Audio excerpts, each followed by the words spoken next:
pengharapan yang pasti hanya ada dalam tangan Tuhan. Tuhan berkata, aku tidak akan membiarkan engkau, aku tidak akan meninggalkan engkau. Mari kita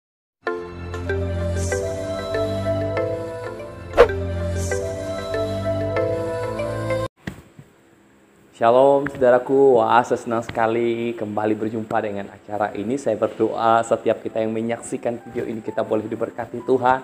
Semakin hari semakin lebih semangat lagi dalam menjalani kehidupan, semakin berharap dan bersandar hanya kepada Tuhan saja. Nah saudaraku, hari ini saya mau mengajak kita belajar dari satu judul tentang pembelajaran dalam hidup kita, yaitu tentang ketika kita merasa hidup kita terpuruk dan ketika itu juga kita ingin merasa menjadi pribadi yang ingin menyerah dan putus asa. Nah, saudaraku, saya mengambil cerita dari kisah dalam Alkitab, yaitu kisah tentang Ayub. Saudaraku, Ayub pasal 1 ayat 1 berkata, ada seorang laki-laki di tanah Uz bernama Ayub.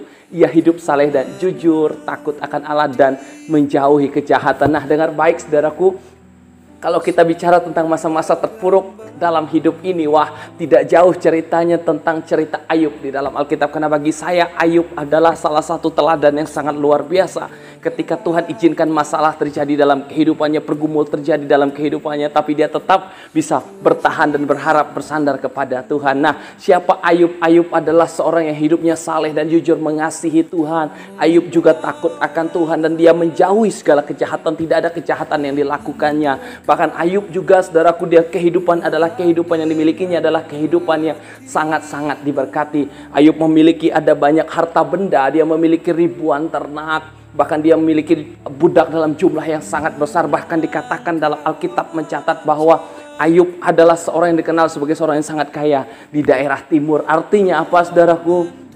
Ayub kehidupannya sangat luar biasa.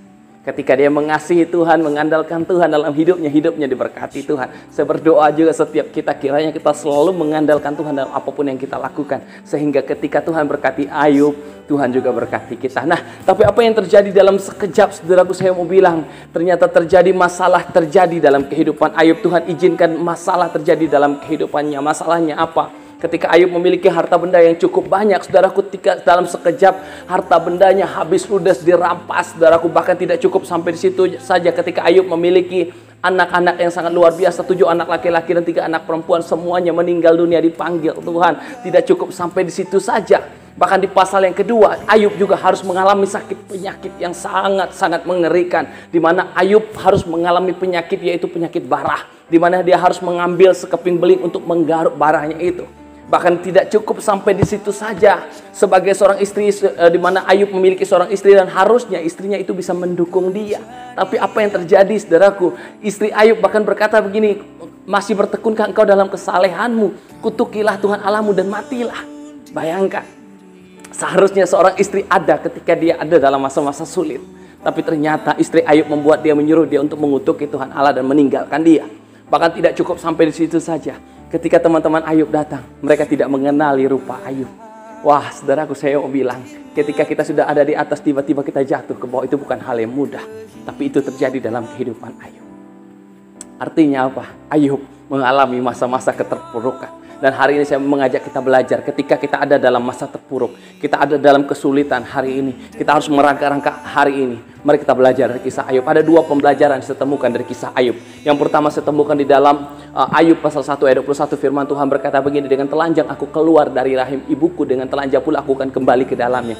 Tuhan yang mengambil, Tuhan yang memberi, terpujilah. Tuhan yang memberi, Tuhan yang mengambil, terpujilah nama Tuhan. Nah, satu hal saya dapat petik di sini, yaitu tentang menaruh harapan di dalam Tuhan. Ketika Ayub harus mengalami kehilangan, ketika dia harus mengalami apa yang dia miliki diambil Tuhan kembali, dia menyadari itu titipan Tuhan. Dan ketika Tuhan yang akan mengambilnya, artinya Tuhan punya hak di situ. Tapi apa yang Ayub katakan? Terpujilah nama Tuhan. Artinya apa, saudaraku, saya mau bilang, Ayub tidak menaruh harapannya pada kekayaannya. Ayub tidak menaruh harapannya pada jabatannya. Tapi Ayub menaruh harapannya kepada Tuhan. Sehingga apapun yang terjadi, dia tetap berkata, terpujilah nama Tuhan. Saya mengajak setiap kita hari ini, apapun yang sedang terjadi dalam kehidupan kita, dalam masalah demi masalah yang terjadi dengan kehidupan, kesulitan yang terjadi dalam kehidupan kita hari ini, mari kita tetap berkata, terpujilah nama Tuhan. Dan saya berharap bersandar hanya kepada Tuhan. Kenapa saya mau bilang? Pengharapan yang pasti hanya ada dalam tangan Tuhan. Tuhan berkata, aku tidak akan membiarkan engkau, aku tidak akan meninggalkan engkau. Mari kita menaruh harapan kita di dalam Tuhan. Karena ada kepastian di dalam Tuhan. Lalu yang kedua, apa yang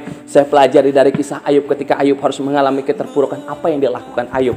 Ayub pasal 2 ayat yang ke-10 firman Tuhan berkata begini, engkau ketika istri Ayub menyuruh dia mengutuki Tuhan Allahnya, dan apa yang Ayub katakan kepada istrinya, engkau berbicara seperti perempuan gila. Apakah engkau hanya mau menerima yang baik saja dari Tuhan tapi tidak mau menerima yang buruk? Artinya apa? Apa yang Ayub miliki? Ayub memilih ketika istrinya memilih untuk menyalahkan Tuhan. Tapi apa yang Ayub lakukan? Ayub memilih untuk tetap percaya. Saudaraku, saya mau bilang hari ini, ada banyak kondisi, situasi yang membuat kita ingin menyalahkan Tuhan. Tuhan, kenapa saya sudah berdoa? Kenapa saya sudah sering ke gereja? Kenapa saya sudah melayani Tuhan? Kenapa ekonomi kami begini? Kenapa keadaan kami begini? Kenapa keluarga kami begini? Kadang kita punya alasan untuk menyalahkan Tuhan. Tapi dengar baik, Ayub juga punya alasan seharusnya untuk menyalahkan Tuhan. Tapi apa yang Ayub lakukan? Ayub memilih untuk percaya sepenuhnya kepada Tuhan. Apapun yang Tuhan izinkan terjadi dalam hidupnya, dia tetap memilih untuk percaya kepada Tuhan. Saya mengajak setiap kita juga hari ini, mari kita tetap memilih untuk percaya kepada Tuhan. Apapun yang sedang terjadi, apapun yang kita alami, karena kita tahu Tuhan tidak akan tinggal diam untuk menolong kita, untuk menyelamatkan setiap kita. Dari tempat ini saya berdoa, biarlah kita, apapun yang kita alami hari-hari ini, dalam masa-masa sulit kita, dalam masa keterpurukan kita hari ini, tetaplah menaruh harapan kita pada Tuhan. Lalu yang kedua, tetaplah percaya. Mari kita percaya lebih sungguh, karena pada waktunya ketika kehidupan Ayub dipulihkan, saya percaya juga kehidupan kita juga akan dipulihkan. Tuhan Yesus memberkati.